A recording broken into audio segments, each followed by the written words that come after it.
Just for everyone's up speed, last week we introduced the book, The Courage to be Disliked. And I think it's a life changing moment for us today.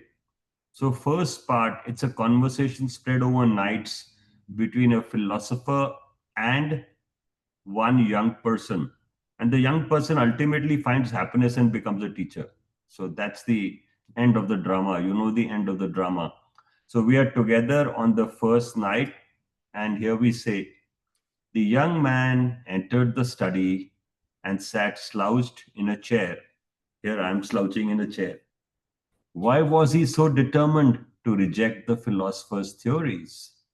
His reasons were abundantly clear. He lacked self confidence, and ever since childhood, this had been compounded by deep seated feelings of inferiority with regard to his personal and academic backgrounds, as well as his physical appearance. Perhaps as a result, he tended to be excessively self conscious when people looked at him. Mostly, he seemed incapable of truly appreciating other people's happiness and was constantly pitting himself. To him, the philosopher's claims were nothing more than the stuff of fantasy. So that's the introduction to the chapter. The name of the chapter now is The Unknown Third Giant.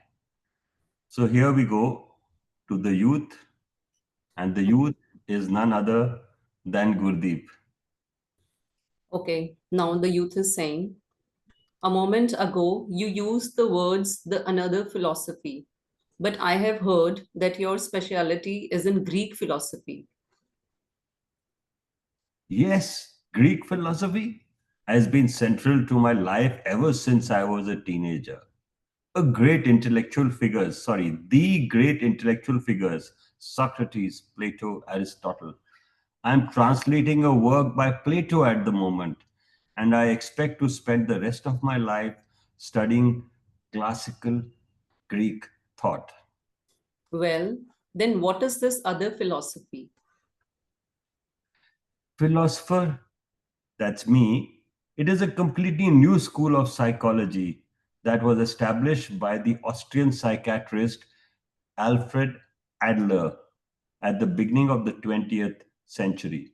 In this country, it is generally referred to as Adlerian psychology. Hmm. I never would have imagined that a specialist in Greek philosophy would be interested in psychology.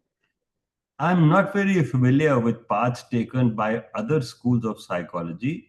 However, I think it is fair to say that Adlerian psychology is clearly in line with Greek philosophy and that it is a proper field of study. I have a passing knowledge of the psychology of Freud and Jung, a fascinating field. Yes, Freud and Jung are both renowned. Even here, Adler was one of the original core members of the Vienna Psychoanalytic Society, which was led by Freud. His ideas were counter to Freud's, and he split from the group and proposed an individual psychology based on his original theories. Individual psychology, another odd term. So, Adler was a disciple of Freud? No, he was not. That misconception is common. We must dispel it. For one thing, Adler and Freud were relatively close in age, and the relationship they formed as researchers was founded upon equal footing. In this respect, Adler was very different from Jung, who revered Freud as a father figure. Though psychology primarily tends to be associated with Freud and Jung, Adler is recognized throughout the rest of the world, along with Freud and Jung, as one of the three giants in this field. I see. I should have studied it more. I suppose it's only natural you haven't heard of Adler, as he himself said. There might come a time when one will not remember my name. People might even have forgotten that our school ever existed. Then he went on to say that it didn't matter, the implication being that if his school were forgotten, It would be because his ideas had outgrown the bounds of a single area of scholarship and become commonplace and feeling shared by everyone. For example, Dale Carnegie, who wrote the international bestsellers How to Win Friends and Influence People and How to Stop Worrying and Start Living, referred to Adler as a great psychologist who devoted his life to researching humans and their latent abilities. The influence of Adler's thinking is clearly present throughout his writings, and in Stephen Covey's The Seven Habits of Highly Effective People, much of the content closely resembles Adler's ideas. In other words, rather than being a strict area of scholarship, Adlerian psychology is accepted as a realization, a culmination of truths and of human understanding. Yet, Adler's ideas are said to have been 100 years ahead of time, and even today we have not managed to fully comprehend them. That is how truly groundbreaking they are. So, your theories are developed not from Greek philosophy initially, but from the viewpoint of Adlerian psychology. Yes, that's right. Okay, there's one more thing I would like to ask about your basic stance. Are you a philosopher or are you a psychologist? I am a philosopher. I am a person who lives philosophy. And for me, Adlerian psychology is a form of thought that is in line with Greek philosophy, and that is philosophy. All right, then, let's get started. So, that is the introduction. How the book is inspired. It's inspired by three great men. So, it's a meeting of psychology and philosophy.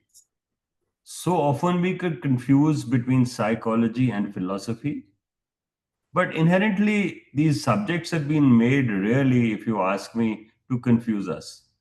When you get to reading, subjects don't matter. When you get to actually trying to understand something, you often crisscross from one subject to the other. It's like the sciences work in tandem. Similarly, a lot of the art subject, you will see that history, psychology, sociology, philosophy have very fine dividing lines per se. And to an extent, even religion also comes into this with the mysticism. So we are now going to read why people can change. That's the question we are here for. That's why you and me are here. We are looking for the change in you. Over to you, youth. First, let's plan the points of discussion. You say people can change. Then you take it a step further, saying that everyone can find happiness. Yes, everyone without exception. Let's save this discussion about happiness for later and address change first. Everyone wishes they could change. I know, I do. And I'm sure anyone you might stop and ask on the street would agree. But why does everyone feel they want to change? There's only one answer: because they cannot change. If it were easy for people to change, they wouldn't spend so much time wishing they could. No matter how much they wish it, people cannot change. And that's why there are always so many people getting taken in by new religions and dubious self help seminars and any preaching on how everyone can change. Am I wrong? Well, in response, I'll ask why you are so adamant that people can't change. Here's why. I have a friend, a guy, who has shut himself in his room for several years. He wishes he could go out and even thinks he would like to have a job if possible. So he wants to change the way he is. I say this as his friend, but I assure you that he is a very serious person who could be of great use to the society, except that he is afraid to leave his room.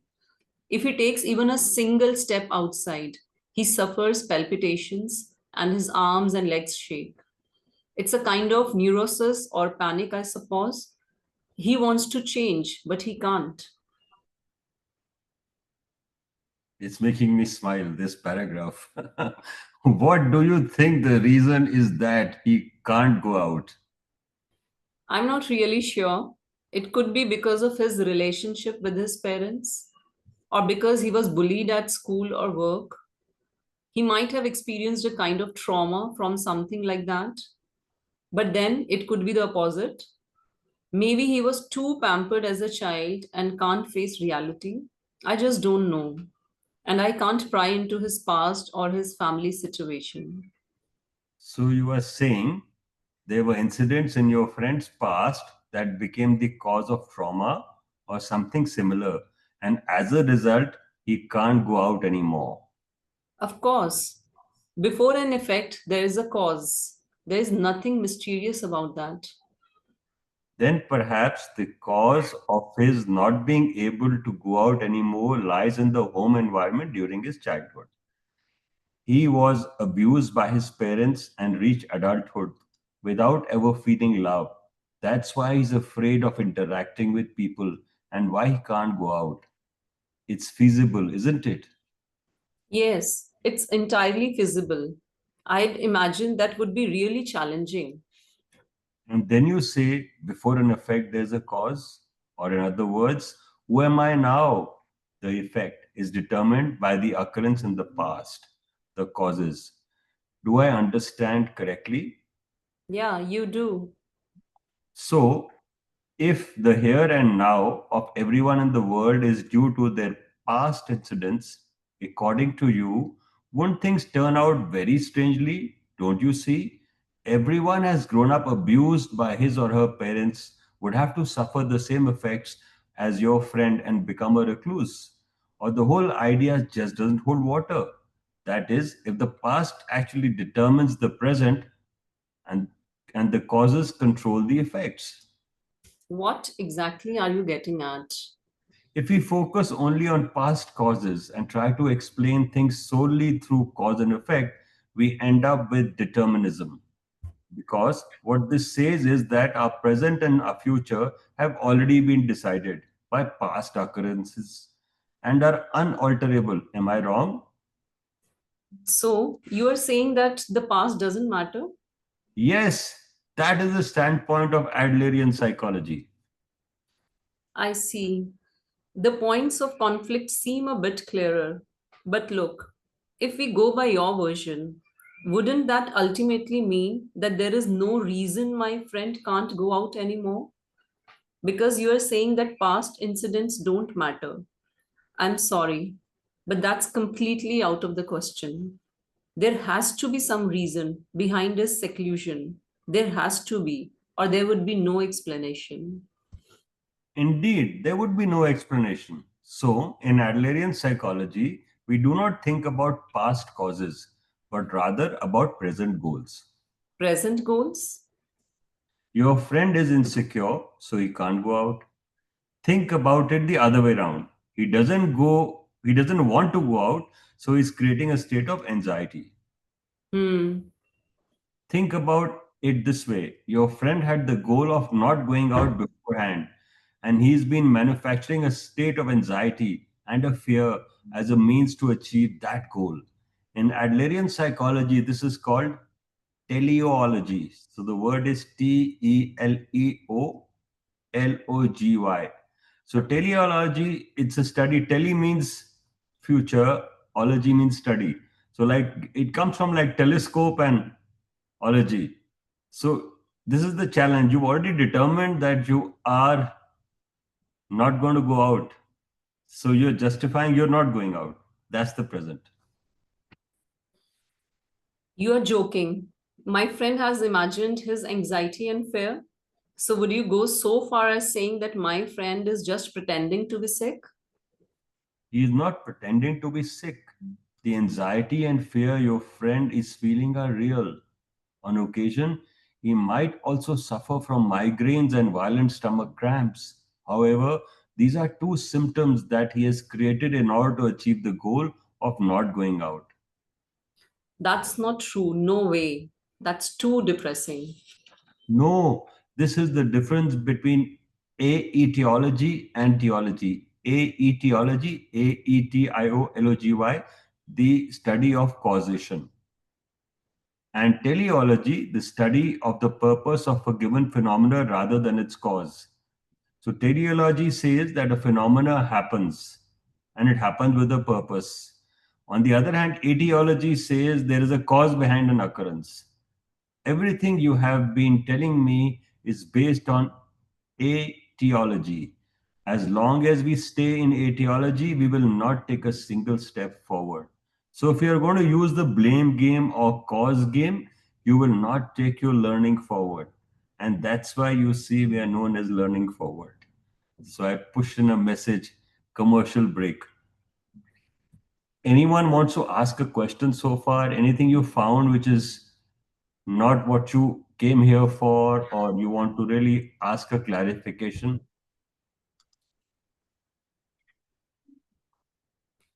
So can we say that, like, if we are not doing something and we justify it by relating this to past incident or past experience? Yeah, that's a wonderful thought. See, we live in the past and our past hangs us. So that is the challenge. And you always try and find a cause behind everything. That's human. That you will find a cause. This is because of that. This is because of that. But the matter of fact is nothing is because of that. It's your thought that comes that way. So that is the reason why we are always looking at yesterday. Idea is not to look at yesterday, but idea is to be here in present and be here in this moment. So this is the real thing. Be here in this moment. And when you are here, disconnect with everything. I intentionally this time said we will not screen share because I think it's important to convey the connection. And when you and me go for a conversation or a dialogue, or for that matter of fact, any meeting, the expressions convey so much. And that's why the stage of doing the book together like this. Hang on, Shalini is struggling to get admitted. I wonder why. I keep admitting her. She's not able to come in. Yeah. Shalini, are you back? Shalini, Yes, we have sir. taken. Jai Hi. Hind, sir. Jai Hind ji. So I was a little concerned because you were trying so hard to get in and you were not able to get in. So sorry, sir, but I'm unable to connect because it's so much raining here. Anyway, enjoy the rain. I think what you should do is go dance in the rain. That is the best you can do at the moment. And that'll be beautiful. I can't tell you when the rain touches your skin how exhilarating it is. And we've all forgotten that. God bless you. She has raised her hand. Absolutely. Yeah. Kushi, go ahead. Yes, sir. So, while listening this book from both of you, I was just wondering that what philosophy is really about. Yeah, fantastic. So, philosophy is really a thought, it arises of a thought. And what philosophy says is that your thought makes you, as simple as that. So, I don't want to confuse you beyond that. Now, this book is a conversation between two people, one young person like you. Gurdeep is very much like you. She's about your age. Let me say that with a smile. And then I am almost like the philosopher who's sitting on the other end. So we thought we would read this book. But what I will do today, I will go a step ahead, and that more for really Kushi to give her a feel of the book. I will share the page of the book. So, Kushi, this is how the book is going. There is a dialogue happening, the courage to be disliked. Now, so some of us in your age group, in your particular circle, don't have the courage to be disliked. We're always doing things to please others. Am I right in saying that? Yeah. Yeah. So, how do you have this courage to be disliked and stand up for yourself? That is the message of this little book, where you should have the courage to be disliked. And if you look at it this way, I will give you an example of any leader. Leaders get controversial, starting from a prime minister to any leader in the world. They have likes and dislikes, extremes. But if they were concerned with likes and dislikes, they would not be able to do what they are doing presently. If the prime minister is looking at his social media posts every day or what people write about him, he would lose himself. So he has the courage to be disliked. And for him, trauma does not exist. And that's why he exists. So we'll go ahead and read ahead, Kushi. Is that good? Yes, sir. Lovely. So, like I said, Kushi, this is not a class. We are actually reading a book together. So, I can show you the book. I will do that for a pause for a second. So, if I show you this book, the book starts like this. The name of the book is The Courage to be Disliked. The authors, of course, are Kishimi and Koga. I will not say the first names because I will fumble. So I'll write Kishimi and Koga. So when they were writing this, Kishimi wrote one part and Koga wrote the other part. They did the book like that also, which is very, very fascinating how this book was done. And they wrote it separately and put it together. So when you do some research on this book, you will find that how to free yourself, change your life, and achieve real happiness. That's the message behind the book. There's an author's note which you have missed. So, in author's note, they say that they have read Freud, they have read Jung, and they have read Adler. They are the giants in the world, and they try to distill together these Greek philosophers and a psychologist's learning into one book and give you the courage to be disliked. And then what the young person does, goes out into the world to work as a teacher, and 3 years back again the conversation start, and it says courage to be happy. So that's the content. Then when we met the last time, we reached till here. We did the introduction, we introduced the book. So today we have finished they have got into a study to have a conversation. So we have today read The First Night. We have today read The Unknown Third Giant, so which is Adler really, and why people can't change simply because they live in the past. So in reality, now what we are saying is trauma does not exist. Is that good for you, Kushi? Yes, sir, and that's so much interesting from the starting. Lovely. So I thought this backdrop would help, and it kind of gave everyone a catch up. And yes, you will see the text has gone off from your screen because I think we need to read the book the way we have planned it. And that's our teleology. Okay, here we go, young lady. Sir, Sandeep sir, Yes, sir. Jain sir. Jai Sir, Hind. here like you said no in the book it is being mentioned like regarding the past like people don't change, right? But sir, there are people who change because of their past incidents also. So, what happens is your past, your present, and your future. These are figments of imaginations here. What you only own is your present. And you will say that you were born in the past from so and so parents, and that did influence in your becoming the present. But when it has become the present, then what matters is the present. And I know it's a bit of a cliche the way I'm talking. If you look at a garden, also how you nurture it, that's how the seed grows or the tree grows. So we're not denying that the tree and the growth is not determined. But remember one thing, the cause did not bring your present moment. Your present moment comes as a space of time. So it's very philosophical. So as we read across, we will find some more. Does that help, Sahir? Yes, sir, sure. Yes, sir, okay. Thank you.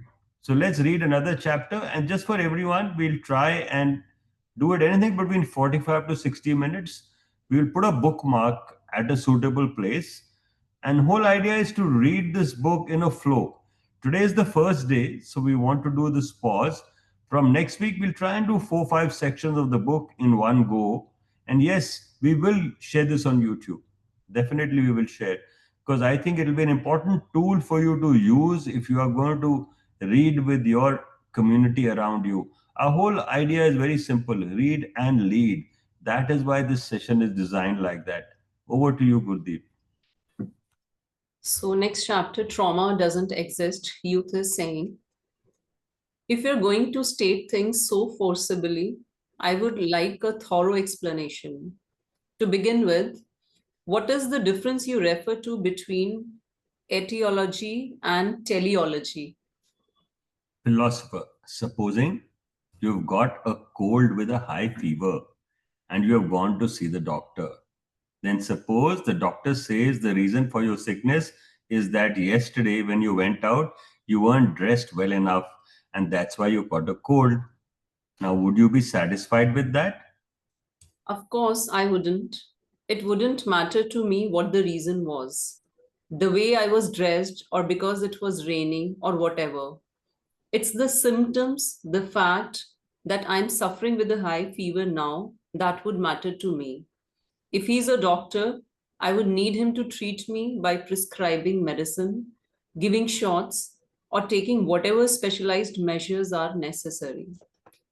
Yet, those who take an atheological stance, including most counselors and psychiatrists, would argue that what you are suffering from stemmed from such and such cause in the past, and would then end up just consoling you by saying, so you see, it's not your fault.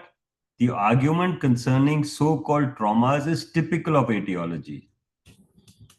Wait a minute. Are you denying the existence of trauma altogether? Yes, I am adamantly. What? Aren't you? Or I guess I should say Adler, an authority on psychology? In Adlerian psychology, trauma is definitely denied. This was a very new and revolutionary point. Certainly, the Freud view of trauma is fascinating. Freud's idea is that a person's psychic wounds, which are traumas, cause his or her present unhappiness. When you treat a person's life as a vast narrative, there is an easily understandable casualty and the sense of dramatic development that creates strong impressions and is extremely attractive. But Adler, in denial of trauma argument, states the following: no experience is in itself a cause of our success or failure. We do not suffer from the shock of our experiences, the so called trauma, but instead we make out of them whatever suits our purposes. We are not determined by our experiences, but the meaning we give them is self-determining. So we make of them whatever suits our purposes. Exactly. Focus on the point Adler is making here when he refers to the self being determined not by our experiences themselves, but by the meaning we give them. He is not saying that the experience of a horrible calamity or abuse during childhood or other incidents have no influence on our forming a personality. Their influence are strong. But the most important thing is that nothing is actually determined by those influences. We determine our own lives according to the meaning we give to those past experiences. Your life is not something that someone gives you, but something you choose yourself. And you are the one who decides how you live. Okay, so you are saying that my friend has shut himself in his room because he actually chooses to live this way. This is serious. Believe me, it is not what he wants. If anything, it's something he was forced to choose because of circumstances. He had no choice other than to become who he is now. No, even supposing that your friend actually thinks I can fit into society because I was abused by my parents, it's still not because it is his goal to think that way. What sort of goal is that? The immediate thing probably would be the goal of not going out. He is creating anxiety and fear for his reasons to stay inside. But why doesn't he want to go out? That's where the problem resides. Well, think of it from a parent's view. How would you feel if your child was shut up in a room? I would be worried, of course. I would want to help him return to society. I would want him to do well. And I would wonder if I had raised him improperly. I'm sure I would be seriously concerned and try in every way imaginable to help him back to a normal existence. That is where the problem is. Where? If I stay in my room all the time without ever going out, my parents will worry. I can get all of my parents' attention focused on me. They'll be extremely careful around me and always handle me with kid gloves. On the other hand, if I take even one step out of the house, I'll just become part of a faceless mass who no one pays attention to.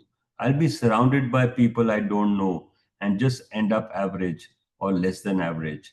And no one will take special care of me any longer. Such stories about reclusive people are not uncommon. In that case, following your line of reasoning, my friend has accomplished his goal and is satisfied with his current situation. I doubt he's satisfied, but I'm sure he is not happier either. But there is no doubt that he's also taking action in line with his goal. This is not something that is unique to your friend. Every one of us is living in line with some goal. That is what teleology tells us. No way. I reject that as completely unacceptable.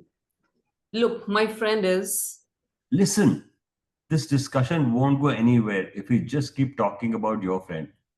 It will turn into a trial in absentia, and that would be hopeless. Let's use another example.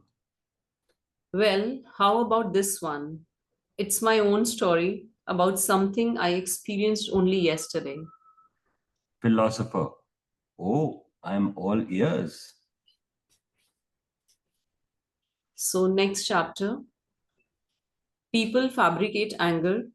The youth is saying, he's telling his story.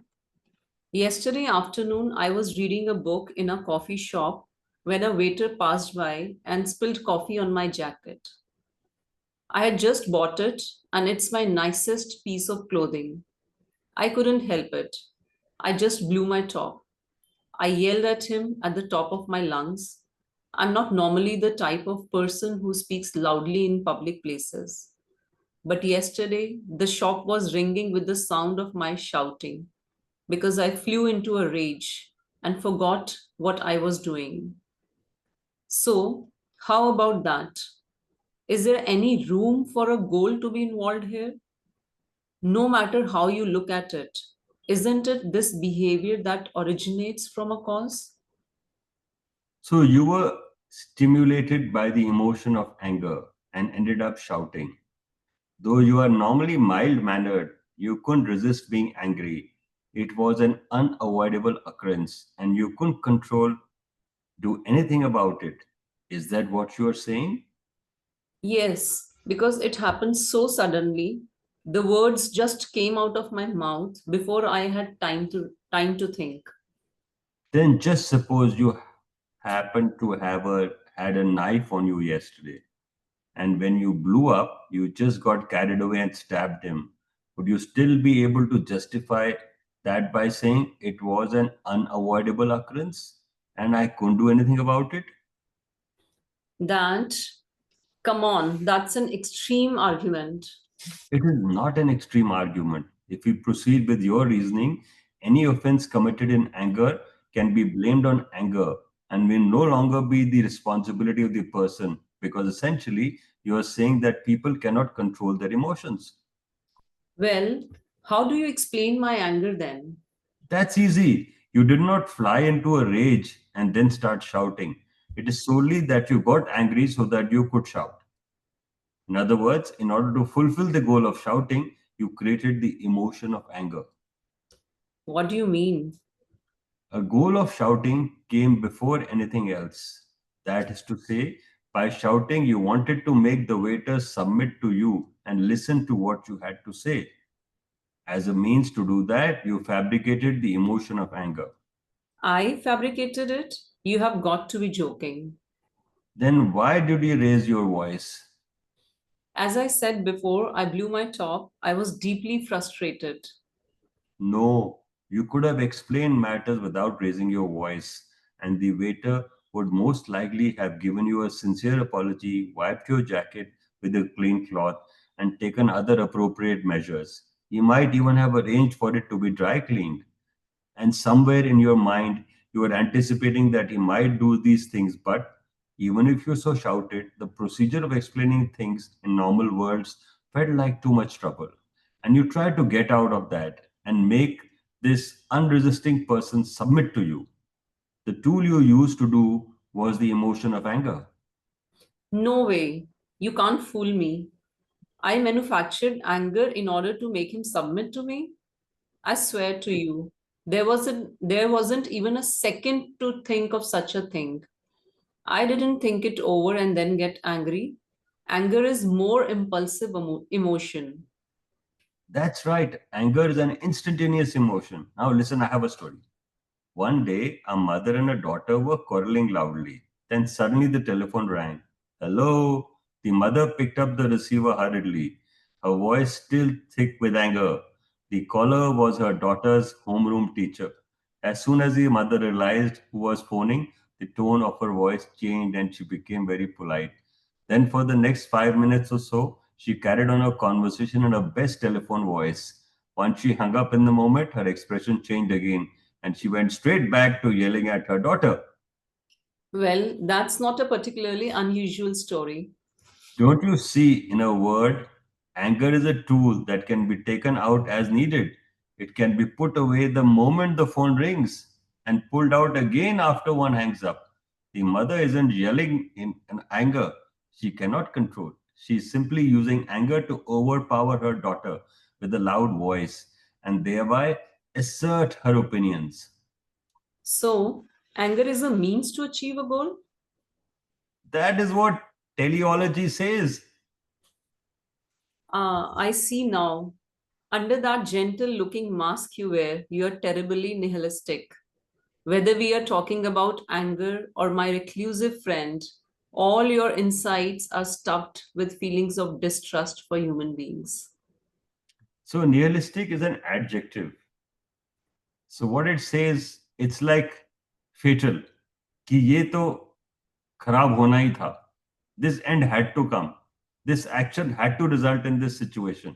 So that is, it's like a bit of pessimism. So nihilistic has a pessimistic tone. So it says, I see under the gentle looking mask you were terribly nihilistic.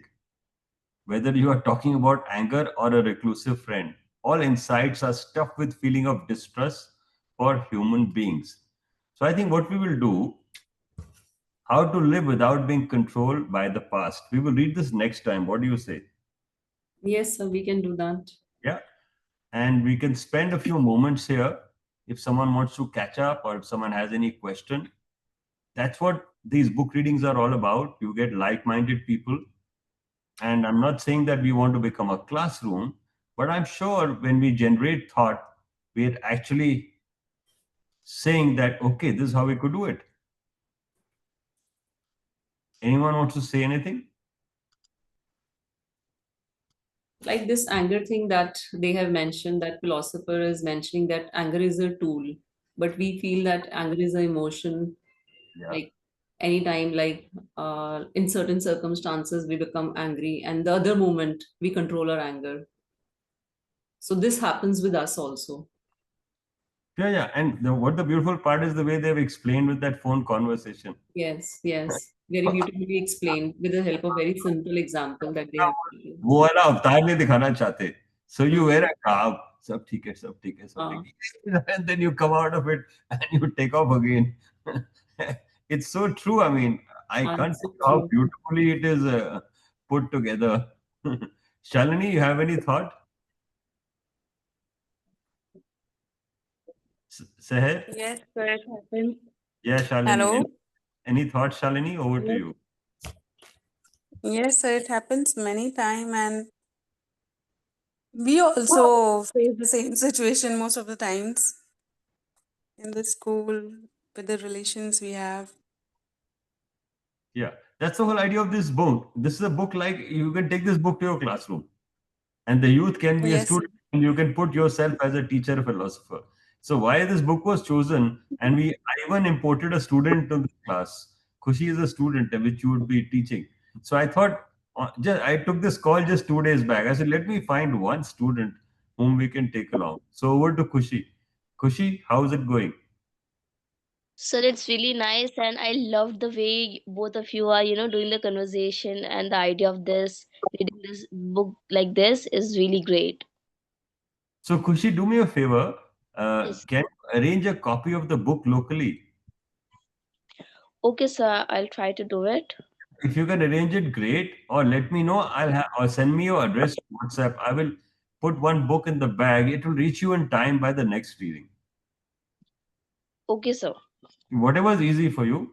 So you can actually, if you can get it in a day or so, the advantage will be there. If I put it in a bag, it won't get you for 3 4 days. Yes, sir. And book is very easily available. It's not a difficult book to find. I mean, it's very easily available. I mean, all kinds of editions are there for the book. Seher had time to figure out which one to buy. is I'll there try my best. is there in I have any language? ordered the book, sir. I have ordered the book, and it will be reaching, I think, before 4th November. Lovely. So I hope you have it. So what I I have suggest, ordered one book for myself and one for the school also, sir. oh, brilliant, brilliant. That means there will be someone else reading with you, and you can enact the philosopher and the Shalini is there. youth story. Shalini is there, sir. Shalini. Yeah, Yes, yeah. So, ma'am. so you are two I will ready. be taking it first. Good. So both of you will read in your school, and it will be a wonderful exercise if you can follow this analogy which we are doing. So that's why we have built this program like that. We wanted to give you something very, very practical and doable. Just reading together. Yes, sir. Okay, sir. Yeah. Manisha, we won't answer that question. We will keep it to reading the book because you will discover that as you read along. Because that's inbuilt into the book's story. Good. Anyone else wants to add anything? Shalu? Very provoking, sir. Very thought provoking. In fact, it will leave me thinking for a long time because there's a lot to think about over here. Yeah, Uh, yeah. That's the whole idea. Everything that we do, yeah. No, Sir, I fully. what I feel, what I see around myself in everyday life, that people are so conscious about their looks and appearance and outer beauty that they don't have the courage to be disliked. And that's why I chose this platform. Ki, okay, I will go through it. Let's see what is inside this, whole session. Because yes, it takes a lot of effort to be disliked, and I am okay with that. I think I'm learning the way already, how to be disliked, how to stay away from the judgmental role of the society. And also I'm here because I could learn more from this book and more from you all. Lovely. So So I'm going back to my visit of meeting you people. Just by the information for everyone, I was in Balia 2 3 days back, and I met these people there, and I told them about what I'm doing, and I said a very interesting thing that we are also obsessed by grooming ourselves from outside. But let me tell you, the grooming is required inside because the grooming inside will heal you. It will even heal the wound outside. It will change your appearance, let me tell you. But grooming inside is very, very crucial. So what happens is your inside, when it comes as a reflection outside, आप दवा लगा देते हैं ऊपर, उसके ऊपर थोड़ी सी मरहम लगा देते हैं, पर मरहम से चोट ठीक नहीं होती. चोट ठीक तब होती है जब आपका बॉडी की इम्यूनिटी और इनर सिस्टम अंदर से हार्मोन्स और ऐसी चीजें जनरेट करता है, तब आपकी चोट हील होती है. आप सोचिए सिर्फ ऊपर से आप आयोडेक्स लगा रहे हैं या बर्नॉल लगा रहे हैं, उससे चोट नहीं ठीक होती. That is just what I call an alibi. So that is not what will repair you. Your will to do things and get back and we bounce have also, from studied this in the story that was The Last Leaf. yeah, It was similar to this thought. lovely. I'm glad you like that story. It's a very interesting story. So it's a very powerful one. We'll also read it some other day, I hope. So thank you, anyone, any and everyone. I think we have done enough for today. Kanksha, would you want to add something? Sir, I was just thinking कि whatever we do, right or wrong, we create a cause or a tool with that, मतलब, to protect us. कि मतलब, the philosopher is trying to tell this to the young youth. कि whatever we do, we create a tool in front of us कि, to protect ourselves. कि this is the reason, that is the reason, and we do this. That's what I was thinking just now Yeah, after yeah. reading this. इतनी बहानेबाजी हिंदी में बोलते हैं. Yes, हर एक चीज का absolutely. बहाना ढूंढने की कोशिश करते हैं, और किसी भी चीज के पीछे बहाना होता नहीं, हम बनाते हैं. Yes, sir. Thank you for Yes. that. And Gurdeep, thank you for the effort of doing this. It's not easy to do this. We will meet on November the 8th. And just for the news of everyone, I'm headed out to Chennai day after. At Chennai, they are hosting the New India Education Summit. Now, what's happening here is all the schools in the south are invited to this summit, and the government of Tamil Nadu is one of the sponsors of the summit. This is like what we have in the north in Jaipur as the Great Education Festival. So it's a media created event, but it brings together all teachers and leaders in South India. About 1,000 people are expected, and I've been invited to host a workshop for them. So what we are doing is we will have open sessions in the morning, and post lunch we'll divide into parallel track workshops. So the workshop I have been interested with, how do you engage youth with society, which is there on our website. It's an open forum. We call it Youth Engaging Society. So when I meet you next time, I would have had a practical experience of a youth going through society's challenges, and maybe I can even share some traumas which I come across. So we will meet now next Saturday on 8th. I've added a bookmark in your WhatsApp, the chapter name and the date. So please, in the this week, if you can get hold of the book, read the book, get a pencil. I don't encourage this, but I'm repeating. Get a pencil either on the side of the book's margin or keep a notebook. Make some notes for yourself. Don't share them. We're not encouraging reflection or assignments this time because we are here for the pure joy of reading. But yes, if you feel like reflecting, we are always happy. And please send the reflections to me and not anyone else. Don't bother Manisha, don't bother anyone. So if you want to write, you can write straight to me on what we call the WhatsApp chat directly. Don't write in the group, or you can email me, because I specifically said in this case, it's like doing a session of you are the youth and I'm the philosopher. So I'm more than happy to have the conversation with you. If I have your permission, we would be happy to post these conversations because they will be wonderful learning tools for you and for your students. That's all for today. Is there anyone you want to add something? I'd be happy to give you an opportunity. Otherwise, it's 6:30, the very last second for us to be here.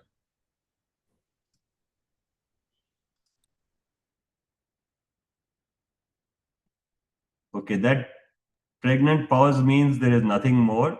I'm just taking a little picture here and putting it in a WhatsApp group as a little memory of having come to this session. And in that picture, we will have the time shot, and we will be happy to see who your philosopher and your youth are. So, three cheers for everyone. God bless you. We move on, and we shall see you next Saturday. Read and lead, 5:30 p.m. Take care.